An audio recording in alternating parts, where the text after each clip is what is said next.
नमस्कार, one India Hindi में आपका स्वागत है। दिल्ली में बड़े अस्पताल में कोरोना मरीज के शवों को लेकर लापरवाही का मामला सामने आया है।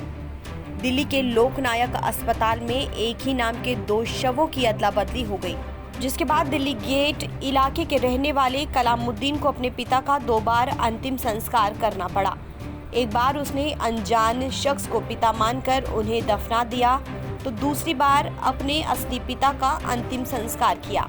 अस्पताल की लापरवाही के कारण दूसरा परिवार अपने परिजन को नहीं देख पाए। मामला दिल्ली के लोकनायक अस्पताल से जुड़ा है। दरअसल लोकनायक अस्पताल के मॉर्चरी में 2 शव एक ही नाम के थे। दोनों का नाम मोइद्दीन था, जिसकी वजह से बड़ी गड़बड़ी हो गई। एक शव कलामुद्दीन के पिता का था, तो दूसरा शव एजाजुद्दीन के बड़े भाई का था। कलामुद्दीन के पिता की मौत किडनी फेल होने की वजह से हो गई थी। अस्पताल के मॉर्चरी ने कागजों के आधार पर उसे शव दे दिया। परिवार वालों को शक हुआ, लेकिन उन्हें शव पहचानने में मुश्किल हो रही थी।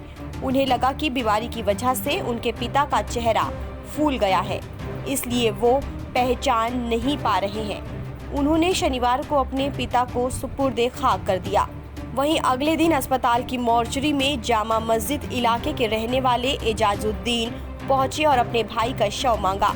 एजाजुद्दीन के भाई की मौत कोरोना वायरस की वजह से हुई थी, इसलिए उन्हें अपने भाई के शव के लिए अस्पताल के कई चक्कर लगाने पड़े थे। आखिरकार रविवार को उन्हें मॉर्चरी से शव लेने को कहा गया।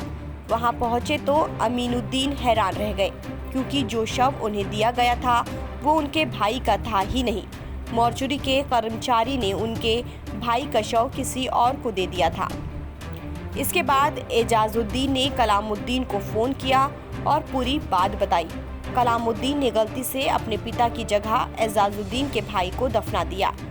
बाद में कलामुद्दीन को दोबारा से अपने पिता का अंतिम संस्कार करना पड़ा। जब इस बारे में अस्पताल प्रबंधन से पूछा गया तो उन्होंने कहा कि कोरोना वायरस के कारण लोगों में खौफ का माहौल है। लोग कोरोना वायरस से इतने डरे हैं कि वो अपने परिजनों का शव भी ठीक से नहीं पहचान पाते हैं। इस खबर में फिलहाल इतना ही। तमाम अपडेट्स के लिए आप बने रहिए वन इंडिया हिंदी के साथ।